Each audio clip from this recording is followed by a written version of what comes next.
Bwana wangu naomba unisikie nijapomeleza kondiki. Naomba unisikie. Très chers frères et sœurs, Shalom. La joie est nôtre, mais aussi vôtre, de nous retrouver aujourd'hui tout autour de la parole du Seigneur. Aujourd'hui, nous avons quelque chose à annoncer, une parole, un enseignement.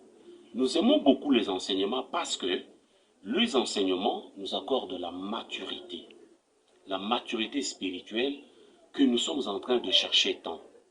Les enseignements amènent une dimension dans la vie de l'homme.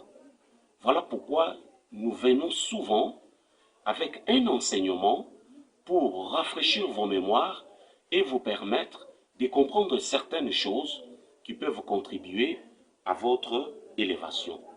Aujourd'hui, nous avons comme thème comprendre la puissance de l'interconnexion. Comprendre la puissance de l'interconnexion. Quand nous parlons de l'interconnexion, nous voyons l'aspect ou la dimension relationnelle. Vous savez, bien aimés, beaucoup de gens négligent les relations dans leur vie. Beaucoup de gens ne savent pas fluctuer leurs relations qu'ils tissent. Et ce sont des relations qu'ils n'ont même pas cherchées. Et très souvent, ce sont des relations qui arrivent d'elles-mêmes. Parce qu'il y a eu des gens sur cette terre, et je vous les conseille, de faire aussi des voyages pour aller chercher des relations. Vous n'allez pas créer de relations avec quelqu'un qui est à l'étranger sans que vous fassiez ce voyage-là. Et vous devez aussi apprendre à vous déplacer, à créer des relations comme ça. Moi, je ne pense pas qu'en allant vers les Maléwa, et c'est là où vous allez rencontrer un homme riche, que vous allez créer une relation avec lui. Non. Il y a des dimensions, il y a des choses que nous devons comprendre. Les hommes riches là, ils ont des endroits. Alors, vous devez aussi apprendre à aller dans ces endroits-là, afin que vous puissiez créer des relations. Non seulement avec le riche, mais aussi avec le pauvre. Parce que chaque type de relation a des effets particuliers que cela peut produire dans votre vie. Exemple, vous pouvez être malade. Vous n'enverrez pas un riche vous acheter le médicament.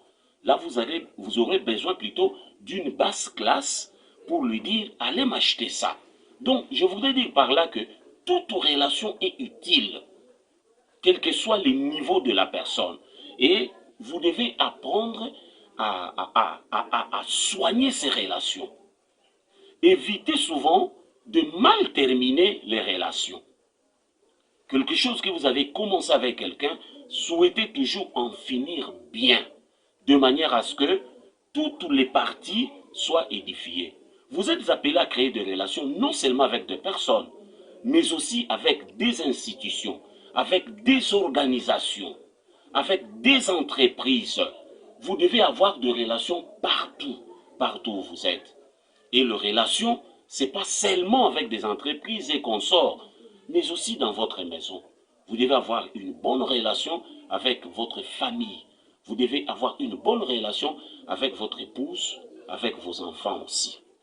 Voilà pourquoi aujourd'hui, nous allons nous édifier sur la compréhension de la puissance de l'interconnexion. Quand vous êtes connecté avec quelqu'un, vous devez savoir comment protéger cette connexion-là. Et les connexions-là, c'est un moyen excellent par lequel le Seigneur agit aussi.